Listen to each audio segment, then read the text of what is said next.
Welcome to the deep dive. Today, we're looking at a stack of sources explaining something pretty wild. An animated film, 9 years in the making, that mashed up K-pop, urban fantasy, and believe it or not, demon hunting. We are unpacking K-pop Demon Hunters. Yeah. And look, if you haven't caught this one, you might actually be in the minority. The scale is just, well, it's staggering. It smashed records, became Netflix's most watched original film ever. We're talking over 300 million views. Insane numbers. But here's the thing that really gets me.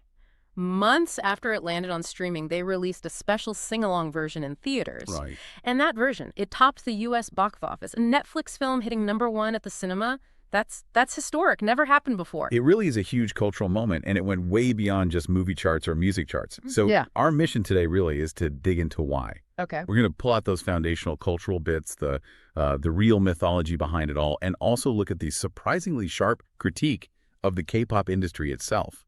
And the music. We have to talk about the music. Oh, absolutely. How that fictional music became this, real-world chart-dominating force. That's key. Okay, let's start at the beginning then, the cultural DNA. Co-director Maggie Kang, she was quite open about her inspiration, right? Yeah, she talked about wanting to blend the feel of first-generation K-pop. Think H.O.T., Seo Taiji and the Boys. The OGs. Exactly. With Korean shamanism, which on the surface sounds like a pretty out-there combination. It does sound a little crazy, yeah? But it's actually the core engine of the whole film. The mythology isn't just made up. It's rooted in Mugyo. Mugyo. It's the indigenous Korean folk religion. It's actually older than Confucianism or Buddhism in Korea. And that's the spiritual bedrock for the main group, Huntrix. Wait, so are you saying there's a real link between ancient Korean shamans performing exorcisms and this fictional K-pop girl group? Functionally, yes. It's fascinating. The members of Huntrix are positioned as descendants of the Mudang. Mudang. Those are the shamans. Correct. Traditional spirit mediums, and historically they've been predominantly women. Their whole practice involves using song and dance and ritual performance, really to deal with ghosts, settle spiritual unrest, and, perform exorcisms. Wow. And the sources even mention these cool details, like how Mudan sometimes wear men's clothing. Why? To channel the power of specific spirits, often, like powerful male figures like war generals, especially when they need to fight something spiritually. Okay, that's interesting. Their whole worldview is grounded in animism, this belief that everything, rocks, trees, rivers, everything has a soul. And mountains are super important, seen as sacred spots linking heaven and earth. Okay. So that context makes the Hanmoon, the barrier against demons in the film, make a lot more sense now. Exactly. Huntrix isn't just fighting demons with weapons. They're reinforcing this barrier fundamentally with their music. And their connection to their fans. It's Totally. about community. Right, the community aspect. The music itself have a direct mythological job to do in the story. It echoes how shamans use song not just as art, but as this form of active, protective, sacred power. The connection they build. That's the real magic. That idea of community and connection feels really central, especially when we pivot from the ancient folklore to how the film talks about the modern K-pop industry. And it really doesn't shy away. It offers some pretty pointed commentary on the whole idol machine. Yeah, it gets surprisingly real, doesn't it? Even with all the fantasy elements. Totally. It uses these really sharp, recognizable tropes to show just how grueling idol life can be. Yeah. The schedule, the sheer exhaustion. Oh, that scene where Huntrix finishes a huge concert. They're joking about finally getting 5 minutes of sleep, and then bam, they find out a new single is dropping literally that night, and they have to go straight into rehearsal. Ugh, yeah. That feeling of just constant pressure, never stopping. It felt very real. And it nails the other details too, right? Like new groups having to busk on the streets just to get noticed in a crowded market. Fans camping out overnight. Those intense, sometimes awkward fan side events. Oh, the fan signs, where the lines between fan and idol get super blurry. Exactly. The whole parasocial dynamic. They capture that. I loved the bit from the sources about the variety show appearance. It looked just like Weekly Idol. Yeah. And they get into that ridiculous bowing war with the rival group to cover up something else going on. It perfectly skewers those kind of manufactured rivalries you see. It's funny, but also critical. And that mix of humor and specifics really lands the critique. But the main critique comes through contrasting the two groups, right? Huntrix and the Saja Boys. Definitely. Huntrix, even with their, demon fighting duties, ultimately stand for connection, being authentic, healing. Validity again. Yes.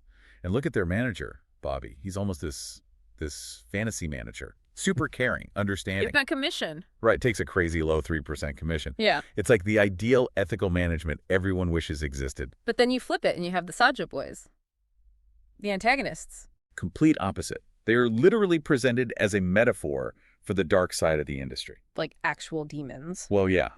Demons created by the system, corrupted by the pressure for fame, the fake personas, the superficial fan worship. And their name, Saja. That's significant too, isn't it? Hugely significant. In Korean, Saja can mean lion, which fits their image. But it's also a common shortening of Jasiang Saja, That means. Grim Reaper, or Emissary of Death. So the name itself is this immediate red flag. Their fame is like spiritually toxic. Wow. And the visual clues too, like their light stick. Yeah. Starts as the lion, right? But in the dark, the logo changes into a dokaibi, a Korean goblin or demon. So they're hiding their monstrous nature in plain sight. It's clever. Right. And it goes deeper. Even the individual Saja Boy members, their names carry specific critiques. Okay, break those down. What archetypes are they hitting? So you've got Abby. She represents the intense hypersexualization often forced on idols and the denial of their own agency. Then there's Baby, who embodies that weird industry trend of infantilizing idols, making them seem perpetually childlike. Okay. Mystery highlights the total annihilation of privacy that comes with fame. Idols become these enigmatic figures with no personal life. And finally, Romance. He symbolizes the blurring of boundaries, that cultivation of intense parasocial, almost romantic relationships with fans. So the film's basically saying the industry demands these unhealthy archetypes, and that demand is what creates the demons. Exactly. It's a really sharp critique embedded in the characters themselves. Okay, so if that's the big industry commentary, then Rumi's story, she's the main character, half demon. Her journey feels like the emotional core for the listener. Absolutely. Her shame about her demon side manifests as these patterns spreading on her skin. And the sources suggest those patterns aren't just about being half demon, right? They stand for something more universal. Yeah, precisely. Her struggle is framed as this powerful metaphor for any kind of hidden identity or shame that people grapple with. Like what? Well, it could mirror feeling isolated because of mixed heritage, or hiding your queer identity, or maybe dealing with neurodivergence or addiction. Basically, anything that makes you feel flawed or different in a world demanding perfection. The film's whole argument revolves around the old Hanmoon, the old barrier. Yeah. It was built on hiding flaws, maintaining this perfect facade. But that didn't work. No, it was brittle. It had to be replaced. And the film argues the replacement comes from vulnerability. So Rumi owning her flaws, her demon side. Exactly. Acknowledging the shame, the fault, that's what breaks the isolation. It leads to solidarity, to collective healing, to a stronger barrier built on self-acceptance. Wow, that's actually a pretty deep message packed into this K-pop Demon Hunter story. It really is. It's blending theology, psychology, and high-energy music. Okay, let's talk about that music then, because this is maybe the most astonishing part of the whole phenomenon. The soundtrack for this fictional group didn't just do okay. It exploded in the real world. We're talking RIA Platinum certification. Over 1 million units sold. Yeah, this wasn't an accident. It was a very deliberate, calculated move by the filmmakers. How so? Co-directors Maggie Kang and Chris Applehands were adamant from the start. The songs couldn't just be, okay movie music. They had to be genuinely chart-worthy. Like real K-pop hits. Exactly. So they didn't just hire composers. They brought in the big guns, actual K-pop hitmakers. Who are we talking about? Teddy Park, legendary producer for Blackpink. Lindgren and Stephen Kirk, who've worked with BTS twice. Jenna Andrews, another major songwriter. They assembled an elite team. So they were serious about making the music competitive. Dead serious. And they designed the sounds intentionally, too. The Saja Boys music, like their big track, Soda Pop. Catchy, very super catchy, right. But the sources describe it as feeling slightly hollow, kind of mirroring that highly polished, maybe slightly superficial mainstream pop sound. Like maybe think BTS's Butter, that kind of vibe. Okay, slick, but maybe lacking depth. Right. Whereas Huntrix songs were designed to be the opposite, emotionally raw, vulnerable, honest, carrying the actual story. It's like Golden. Golden is the perfect example. That was positioned as the classic I want song you get in musicals. It digs into the character's motivations, Rumi's whole internal struggle. And that song, Golden, it hit #1 on the Billboard global charts. #1, globally. For a song by a group that doesn't exist, it's just Staggering. It really is. What else did the soundtrack achieve? The stats are wild. Okay, get this. The soundtrack became the first film soundtrack ever to have 4 songs land in the Billboard Hot 100 Top 10 at the same time. 4 songs in the top 10 simultaneously. Yep. Unprecedented for a soundtrack. Okay, but here's the detail that just fries my brain. The sources say Huntrix actually outperformed real K-pop giants. On U.S. Spotify, Huntrix charted higher than Blackpink, becoming the highest charting female K-pop group at the time. Higher than Blackpink. And the Soulja Boys, remember the demon antagonists? Yeah. They surpassed BTS as the highest charting male K-pop group on U.S. Spotify. Wait. They beat BTS on Spotify charts. In the U.S., for that period, yes. The Fictional villains outperformed the biggest band on the planet. That is absolutely insane. The industry must have noticed that. Oh, they noticed. You saw this immediate ripple effect, like the real group TXT. Yeah. They actually put out a dance practice video for their song Eternally, specifically in the style of the Soulja Boys. Really? Yeah, kind of leaning into the craze. It showed the real industry acknowledging the power and reach of their animated competition. So it all comes together. You've got this rich foundation in Korean heritage, Yeah. the Mugyo folklore, the Minhwa art-inspiring characters like Jinu's tiger, combined with this really savvy, sharp critique of modern K-pop culture. Yeah. And it's all delivered through music that wasn't just good, it was dominant. It genuinely slayed, you know? It really did. Yeah. And if we zoom out, look at the bigger picture. The success of this film tells us something important. What's that? Well, think about it. It was made largely outside Korea, directed by a Korean Canadian, distributed globally by Netflix.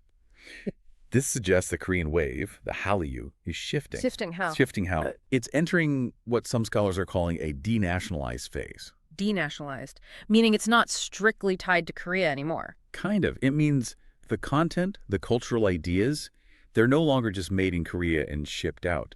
Now, Korean culture is circulating within this global network.